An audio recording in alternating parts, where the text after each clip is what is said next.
আপনি সরকারি কর্মচারী হয়ে আপনি চিন্তা করবেন যে আমি আপনার দাবির কথা বলছি কিনা, আমি আপনার দাবিটা বাস্তবায়নের জন্য বলছি কিনা।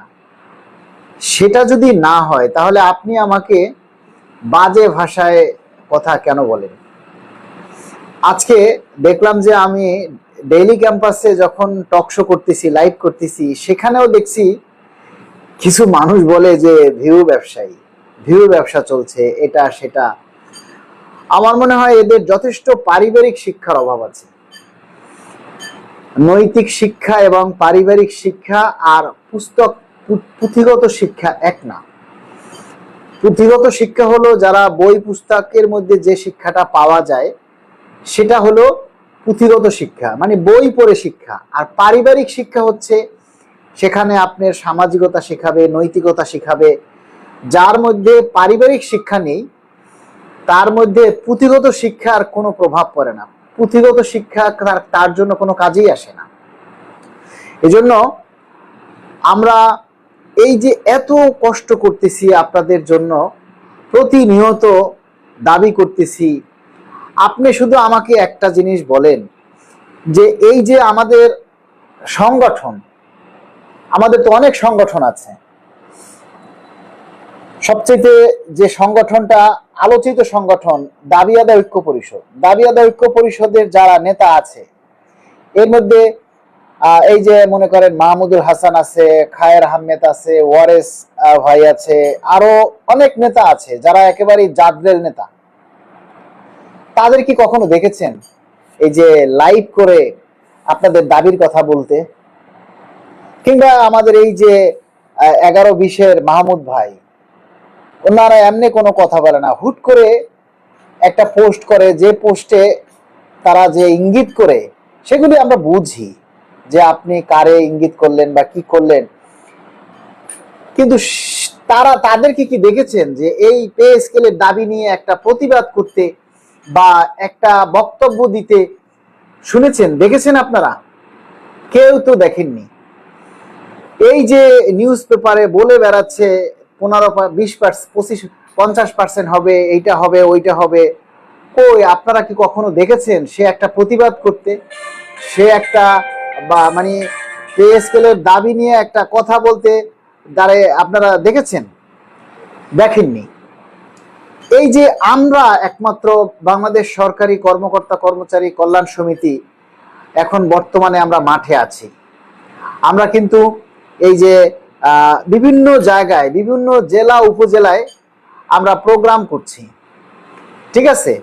এবং এই যে প্রতিনিধি সমাবেশ করছি, চট্টগ্রামে করছি, মানিকগঞ্জে করছি, আগামী শুক্রবারে পটুয়াখালীতে, শনিবারে খুলনায়, তারপরের শনিবারে আবার জাতীয় প্রেস ক্লাবে। এই যে আমরা প্রোগ্রামগুলি করে বেড়াচ্ছি কাদের জন্য? আপনাদের জন্যই তো। আপনাদের দাবির কথাগুলি বলার জন্যই তো আমরা এই কথাগুলি বলেছি। তো অনেকেই আবার দেখি আমাদের নেতাকর্মীদেরকে ফোন করে বলে যে আমাদের প্রচারণার কারণে নাকি পে স্কেলে বাধা হচ্ছে, আমাদের প্রচারের কারণে নাকি পে স্কেল হচ্ছে না, বা এটা সেটা। আর আমরা বলতেছি পে স্কেলের দাবিটা যতটুকু আগাইছে সেটা যদি বলি যে আমাদের এই প্রচারণার কারণেই আগাইছে। এই সরকার ক্ষমতায় আসার পর তো কেউ কোনো কথা বলতেছে না, একমাত্র আমরা ছাড়া, আমাদের নেতাকর্মীরা ছাড়া কেউ তো কথা বলে না। সরকারের কাছে যতটুকু মানে তথ্য আছে, নিউজ আছে, সেটা একমাত্র আমাদের নিউজই আছে। বিভিন্ন গোয়েন্দা সংস্থা থেকে শুরু করে আরো যারা আছে তারা তো দেখি যে আমাদের সাথে সেইভাবেই যোগাযোগ করছে, খোঁজ খবর নিচ্ছে, আমাদের কার্যক্রমের অ্যাক্টিভিটি সম্পর্কে জানতে চাচ্ছে। তাহলে আমাদের এই প্রচারণা আরো বাড়ানোর জন্য সবাই যেখানে দাবি করতেছে, সেখানে আপনাদের মধ্যে কিছু লোক আছে তারা নাকি বলে যে আমাদের প্রচারণার কারণে নাকি পে স্কেল বাধা হচ্ছে।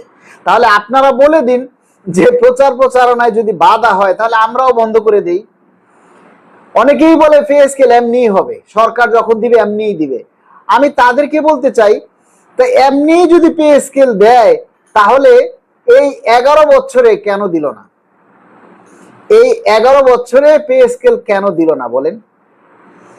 আসলে আমি একটা জিনিস বুঝি না, যারা পে স্কেলের সুবিধা ভোগ করবে তারাই যদি আমাদেরকে গালি দেয়, তাহলে এর মতো খারাপ আর কিছু আছে বলেন? এমন কিছু লোক আছে যে তারা পে স্কেলের সুবিধাও ভোগ করবে, আবার আমাদের বিরোধিতাও করতেছে। আরে ভাই, আপনি যে সংগঠনেরই হোক, আমারকে আপনার ব্যক্তিগতভাবে ভালো নাই লাগতে পারে, আমার কথা আপনার ভালো নাই লাগতে পারে, কিন্তু আমি কি আপনার বিরুদ্ধে বলতেছি কিনা? আমি আমাদের যে প্রাণের দাবি নবম পে স্কেল, সেই পে স্কেলের বিরুদ্ধে বলতেছি কিনা? আমরা তার বিরুদ্ধে বলি না। আমরা, আপনারা সবসময় আমাদের কাছে ইনফরমেশন জানতে চান, আপডেটটা জানতে চান যে ভাই পে স্কেলের আপডেট কি। একটু আগেও আমি একজনের রাগারাগি করলাম যে ভাই আপনি কেন ফোন দিলেন? আমি তো পে স্কেলের সকল তথ্য আমরা যতটুকু জানি সবই আমরা আমাদের পেজের মাধ্যমে আপনাদেরকে জানাই দিই। তারপর ফোন দিয়ে কেন জিজ্ঞেস করলেন পে স্কেলের আপডেট কি, পে স্কেলের খবর কি? মানে খুব রাগ হলাম। তো আবার তাকে তার যে প্রশ্নের উত্তর ছিল সেটা আমি আবার তাকে সুন্দর করে বুঝিয়েও দিলাম। কিন্তু এই যে আপনারা আমাদের কাছে আপডেট জানতে চান, তো সেই হিসেবে আমরা যতটুকু তথ্য জানি বা জানতে চাই বা জানতে পারি সেটাই আমরা আপনাদের কাছে শেয়ার করি, তাই না? এই যে ধরুন, আমি একটা আজকে পোস্ট করছি যে 50% বেসিকের 50% মানি না, ঠিক আছে? বেসিকের 50% মানি না। হ্যাঁ, আমি আপনাকে একটু পোস্টটা দেখাই।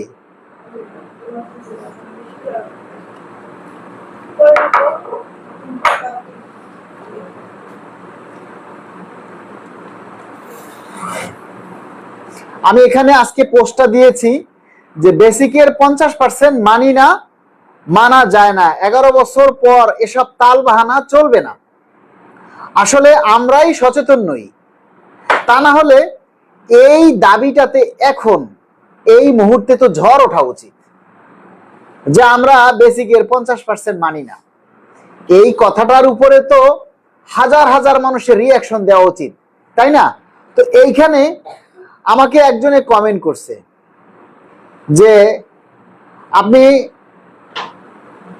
কোথায় জানি যে আপনি এরপরে আমি পরে আবার আরেকটা পোস্ট দিছি যে দেখেন,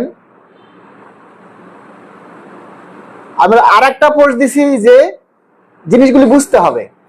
এরপরে আমি কিন্তু আরেকটা পোস্ট দিছি যে 2015 সালের পরে যারা সরকারি চাকরিতে ঢুকেছে তাদের বয়সও কিন্তু আপনার এই 10 বছর চাকরি হয়ে গেছে, কিন্তু তারা পে স্কেলের ফিক্সেশন সম্পর্কে তাদের ধারণা নেই।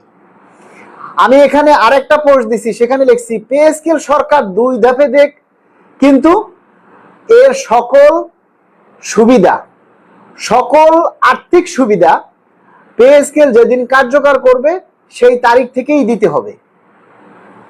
বুঝাইতে পারি নাই? আমি লিখেছি যে পে স্কেল সরকার 2 ধাপে দেখ বা 3 ধাপে দেখ, যেখানেই দেখ, কিন্তু আমাদেরকে এর সকল আর্থিক সুবিধা যেদিন পে স্কেল কার্যকর করবে অর্থাৎ 1 জুলাই থেকেই আমাদেরকে দিতে হবে।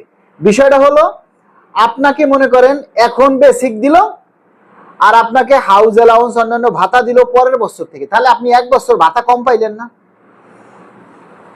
আপনাকে এখন যদি ফুল বেসিকটা দেয় আর এই বাড়ি ভাড়া ভাতা বা অন্যান্য যে ভাতাগুলি যেগুলি বাড়ানো হয়েছে সেই বাড়তি ভাতাটা আপনাকে যদি 1 বছর পর থেকে দেয়, তাহলে এই 1 বছর আপনি এই জিনিসটা কম পাইলেন না? কিন্তু আমার এখানে কথাটা এটা বোঝানো হয়েছে যে 1 বছর আমাকে পরে দেন, কিন্তু আমাকে ওই 1 জুলাই থেকে এড়িয়ে দিতে হবে। অর্থাৎ আমি পে স্কেলের সুবিধা ভোগ করব কত? 5 বছর। আমার তো 5 বছর পর পর সরকারি ভাবে আমার পে স্কেলটা, আমাকে যে পে স্কেলটা দিবেন সেটা তো আমি 5 বছর ভোগ করব। তা আমাকে যদি বেসিক দেন এখন 50%, আবার পরবর্তী 50% যদি দেন 1 বছর পরে, তাহলে আমি 1 বছরে 50% কম পাইলাম না? আবার তার পরবর্তী বছর মানে তৃতীয় বছরে যদি আপনি আমাকে হাউস অ্যালাউন্স, টিফিন ভাতা, শিক্ষা ভাতা, যাতায়াত ভাতা দেন, হ্যাঁ, তাহলে আমি ওই টিফিন ভাতা, শিক্ষা ভাতা, যাতায়াত ভাতা, বাড়ি ভাড়া ভাতা কম পাইলাম কয় বছর? প্রথম বছর প্লাস দ্বিতীয় বছর, মানে 5 বছরের মধ্যে আমি 2 বছর টিফিন ভাতা, যাতায়াত ভাতা বাড়তি যেটা, সেটা আমি পাইলামই না। তাহলে 5 বছরের মধ্যে যদি আমি 2 বছর এই ভাতা না পাই, তাহলে আমি পে স্কেল কি দিলেন আমাকে? আমাকে পে স্কেলটা কি দিলেন? তো সেখানে আমাদের প্রশ্ন হচ্ছে যে সকল আর্থিক সুবিধা আমাকে যেদিন পে স্কেল কার্যকর করা হবে, মানে 1 জুলাইতে যদি কার্যকর করেন, তাহলে 1 জুলাই থেকেই আমাকে সকল আর্থিক সুবিধা আপনাদেরকে দিতে হবে। এখন আপনার কোষাগারে যদি টাকা না থাকে, আমাকে 6 মাস পরে দেন, কিন্তু 6 মাস পরে যখন আমাকে দিবেন, তখন আমাকে এই পিছনের 6 মাসের এরিয়া দিতে হবে। এই পিছনের 6 মাসের টাকাটা আমাকে সাপ্লিমেন্টারি বিল করে আমাকে বকেয়া সহ দিতে হবে। তাহলে আমি এই 6 মাসের টাকাটা একসাথে 6 মাস পরে আমি একসাথে পাবো। তাহলে আমি 5 বছরের সুবিধাটা একসাথেই পাবো। এখন আপনারা যদি আমাকে এখন দেন একটা, আবার তারপরে বছর দেন একটা, সেটা তো হয় না। এজন্য আমার পোস্টটা হলো এইভাবে যে আমার পে স্কেল যদি আপনারা 2 ধাপেও দেন, সকল আর্থিক সুবিধা আমাকে যেদিন পে স্কেল কার্যকর করা হবে সেই তারিখ থেকে দিতে হবে। আমাকে 6 মাস পরে দেন, সমস্যা নেই তো, কিন্তু 6 মাস পরে আমাকে আর্থিক সুবিধাটা বকেয়া সহ দিতে হবে।